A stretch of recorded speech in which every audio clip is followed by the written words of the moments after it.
Добро дојде. Така. Добро дојдовте во новото видео. Како што најавив во минатото видео, денеска ќе се базираме на темата како сами да изброите внес на калории кои што ви се потребни. Ова е некоја, не знам, општа равенка која што може да ви помогне за почеток, особено вие кои што сте почетници. Јас не сум за вакви равенки и така натаму, затоа што све е индивидуално.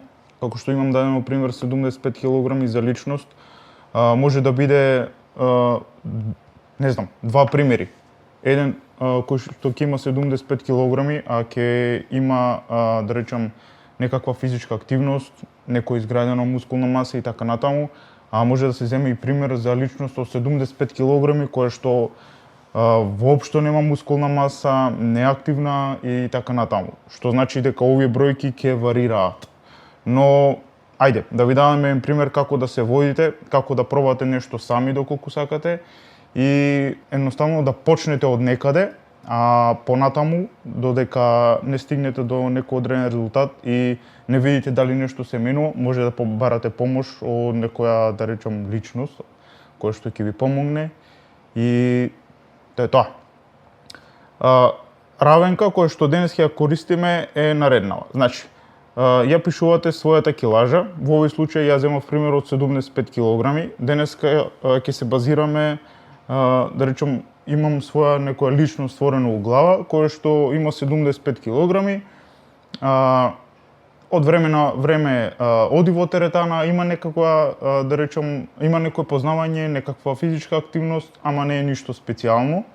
Така што, да речем, таа е моја персона која што јас си ја створив во глава, каде што помножувате и сами си оценувате ниво на вашата активност во текот на денот од 1 до 5. Не знам, 1 е никаква активност, значи одите само на работа, се враќате дома, гледате Netflix и ништо не правите, а 5 е имате минимум 5 пати неделно некоја физичка активност, дали тоа теретана, дали тоа, не знам, пливање, трчање, стрит воркаут и така натаму.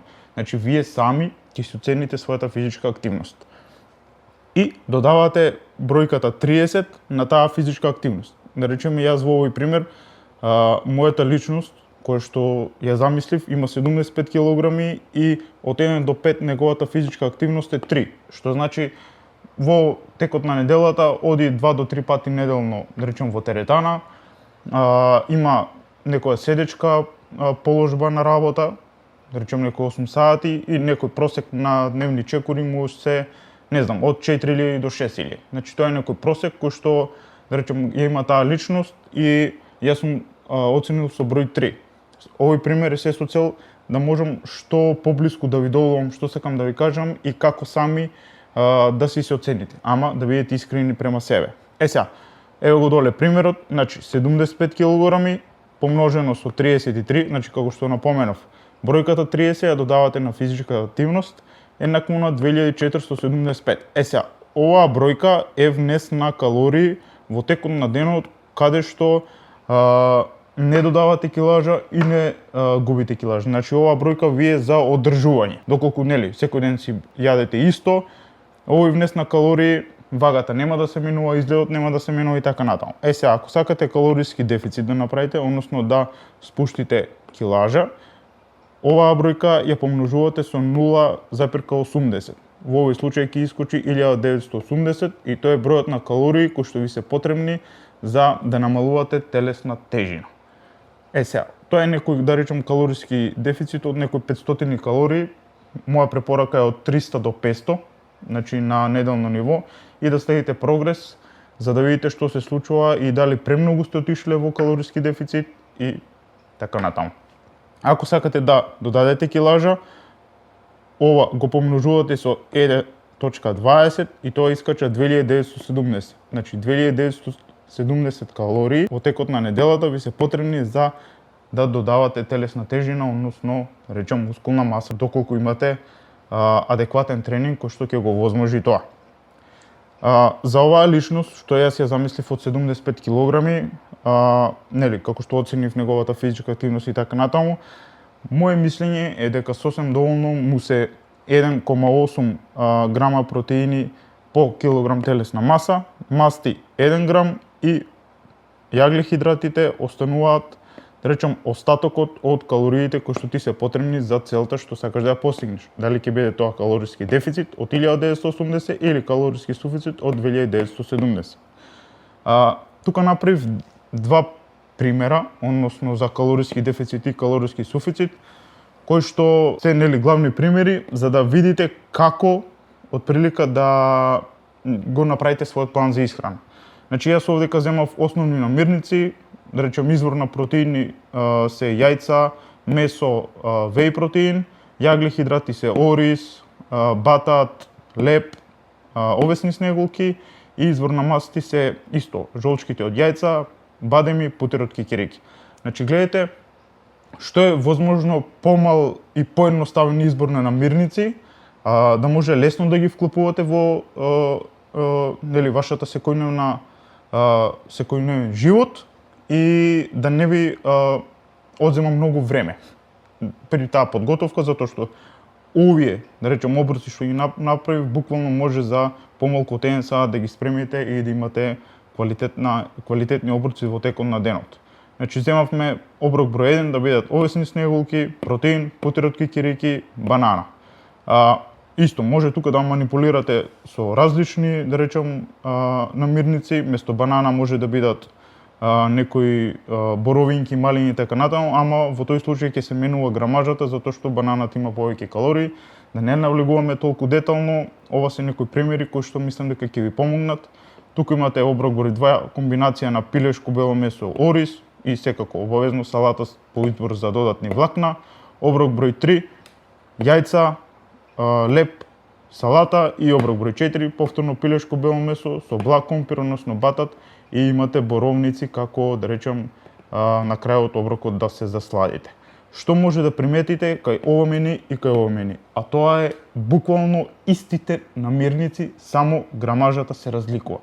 И тоа е, да речем, што ќе ви помогне дали ќе додавате телесна тежина или ќе губите. Значи не постои оброк, не постои намирница за додавање килажа или слабење и така натаму. Значи се зависи вкупниот внес на намирници, калории, енергија во текот на денот што го имате, тоа одредува дали ќе губите килажа или ќе додавате. Значи, гледате буквално истите се намирници и овде, само грамажата е различна.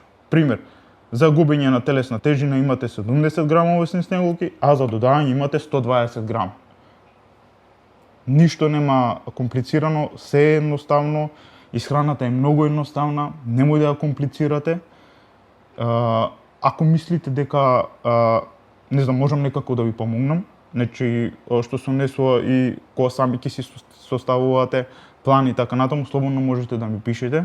Можете да земете пример и од овдека, комбинација на намирници во оброк, значи да комбинирате, и мислам дека ова е сосема доволно за некој почетник кој што не работи со тренер и немал никакво искуство и може да проба со овој начин да проба да ја постигне својата цел.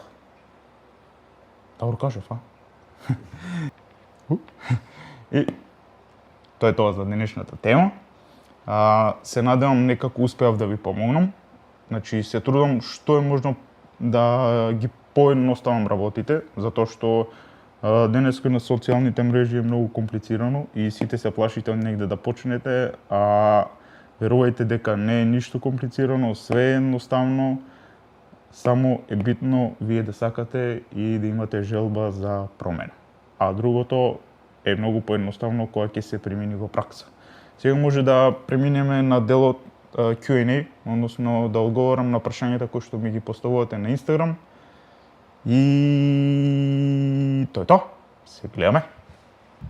Преминуваме на делот каде што одговорам сега на вашите прашања. Тука имаме едно интересно прашање каде што вика: 10 дена со добра исхрана, ама без тренинг, или 10 дена јак тренинг, а слаба исхрана? За мене секогаш е тренингот на прво место.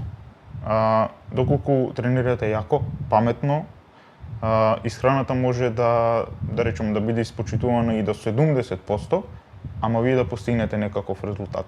А доколку речем под наводници се храните здраво и пазите што јадете, а немате никаква физичка активност, тоа нема да изгледа на ништо. Значи секој тренинг нека ви биде на прво место, физичка активност било каква што да речам ќе служи за вашата цел, ама немој да запоставувате, едноставно створени сме за движење. Значи и со исхраната може да манипулирате и да се држите, не знам, некој баланс. Мислам, баланс не е тоа баланс, ама нека биде, речем, во проценти 70-30 и да имате стварно предобри резултати, ама ако само пазите, да речем, на исхрана, а немате никаква физичка активност, не може да постигнете буквално ништо. Затоа секогаш сум за прво место да е тренингот. Одиме на друго прашање. Како ги заштитуваш мускулите во време на лонг ран и јак стрес на телото? Сега малце не ми е јасно како ги заштитувам мускулите, се мисли на, да речем, задржување мускулна маса или како ги заштитувам, да речем, за замор или така натаму. Ќе одговорам и на двете опции. Мускулна маса, доколку е прашање, јадам доволно колку што ми треба, внесувам доволно протеин, хидрати, масти, нели се тоа. Све ми е, да речем, израчунато и се трудам колку можам тоа да го спочитувам, а како ги заштитувам мускулите, да речем, од типот на воспаление и така натаму, исто. Тука има многу влијание дозирање на тренинзи во неделата, интензитет, волумен и така натаму.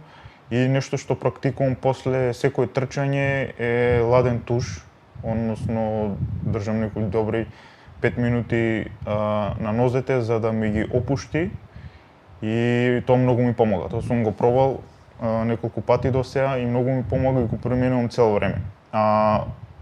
Сигурно дека треба и да вметнам некои, да речем, вежби за истегнување и така натаму, што искрено ме мрзи да ги правам тие работи. Ама како поминуваат се неделите и како зголемувам волумен на километри, сигурно ќе вметнам и некои такви тренинзи за колку можам повише да ги заштитам и мускулите, а и тетивите, зглобовите и така натаму. Дали додека тренирате мора да имате здрава исхрана? Па не мора. И да тренираш и да не тренираш, здравата исхрана треба да биде начин на живот, затоа што живееме во денешно време каде што имаме премногу избор на намирници кои што се преработени и лоши по нашето здравје. Не збориме само за физички изглед, дебелина, стомачни и така натаму, збориме за здравствена состојба каде што можеби во моментот ништо не приметуваме и мислиме дека сме здрави, ама со тек на време тоа се акумулира и наеднаш доаѓаат болести кои што стварно, да речем, во денешницата се причини за многу, можам слободно да кажам, и смртни случаи, проблеми со кардиоваскуларен систем, не знам, откажување на различни органи и така натаму. Значи, здравата исхрана се подразбира. Тоа треба, не знам, да ви биде како лична хигиена. Јас јадам зашто ми е убаво, зашто се осеќам одлично и едноставно не гледам причина зашто би ја заменувал со нешто друго, со некоја храна која што би ме задоволила само во моментот, а не би била добра за мене за долги стази. Ми се изгуби. Чекај, брат. Ми избега. Ајде бе. Колку калории треба да внесувам за кат, сакам да имам видливи стомачни. Па баш денеска снимавме видео на таа тема. Можеш да пробаш со примерот што го дадов со равенката. Не можам да ти кажам точно, ниту знам како изгледаш, ни колку си активен, ни дали тренираш, дали не тренираш и така натаму. Пробај да примениш нешто од ова што денеска го снимав, а доколку не се снаоѓаш, не успеваш, пиши ми за да видиме како можеме јас тебе да ти помогнам. Дечки, тоа е тоа што се несува за денешното видео. Се надевам некако успеав да ви помогнам. Применете ги овие совети кои што ви ги дадов. Се трудам што е можно на поедноставен начин да ви помогнам за да ме сватите, да не употребувам некои, не знам, термини кои што не се разбирливи или од ништо да правам нешто. А доколку мислите дека можам некако да ви помогнам, пишете ми го имате мојот Instagram профил во описот на видеото. И секако, претплатете се, оставете некој лајк, коментар, идеи за наредни видеа, секако вид на поддршка ми значи и се гледаме во наредно видео.